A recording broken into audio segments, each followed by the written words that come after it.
খারা খারা কি কইলি? আমি টায়ার্ড আব্বা, আমি আর পারতেছি না। আরে কি সমস্যা খুললা কবি তো। মানুষে আমাকে কি কয়ে ডাকে জানেন? কচ্ছপ কইয়া ডাকে। সোলো কয় আমরা অনেক সোলো। তো কি হইছে, আমরা কচ্ছপ, আমরা আস্তে ধীরে চলি। এভাবে আর কত, এ আমাদের ভবিষ্যৎ, এ আমাদের লেগেছি। তাহলে তুই কি করতে চাস? একটা খরগোশ আছে। কি খরগোশ? হ, অনেক ফাস্ট। স্বাভাবিক, খরগোশরা দ্রুতগামী প্রাণী।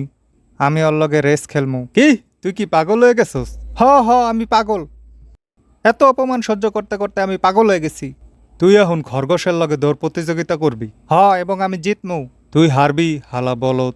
না, আমি বিশ্বাস করি, আমি বিশ্বাস করি। তুই যদি এই কাম করস তাহলে তুই আর আমারে বাপ ডাকবি না। তুই কচ্ছপ সমাজে আমার মান সম্মান আর কিছু রাখবি না। আপনি দেখবেন একদিন আমি হম এই কচ্ছপ জাতির গর্ব। যা সর, সামনের দিয়ে সর। তুই বাইরে যা, তুই আর কখনো আমার বাড়িতে আসবি না।